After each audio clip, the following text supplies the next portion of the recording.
Sur le lot 1, Olama Bigambo, long de 106 km, les populations connaissent des fortunes diverses, notamment à partir de Mvengue, où les travaux sont encore en cours. Et les fortes pluies qui s'abattent dans la zone aggravent davantage la situation. L'entreprise Soja Satom, qui exécute les travaux, a du pain sur la planche pour livrer ce tronçon dans les délais contractuels. Il y a des endroits avec des points singuliers sur lesquels il faut passer un peu de temps pour les résoudre de la meilleure façon. À la pluviométrie, on n'y peut pas grand-chose.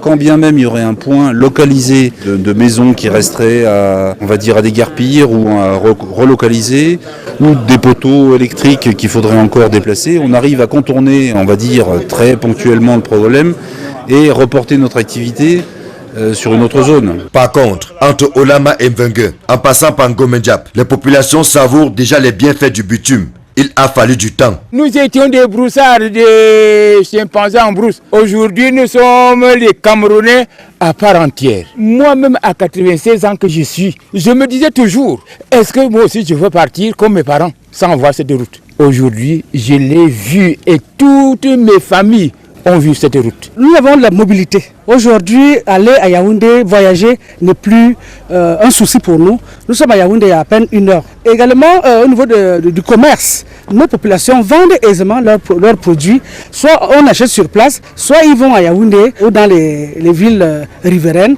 Vous comprenez qu'au niveau économique, nous n'avons plus rien à envier aux autres. En visite de chantier, le ministre des Travaux publics se réjouit des avancées enregistrées en dépit de la pandémie de la Covid-19. Je suis satisfait de noter qu'en dépit des retards que nous avons arrêtés du fait de la démobilisation, les équipes de projet se soient réorganisées pour attraper les retards.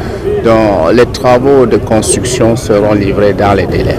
Ainsi, nous aurons l'axe Olama Bigambo livré même avant les délais et l'axe Grand Zambi Kribi livré dans les délais.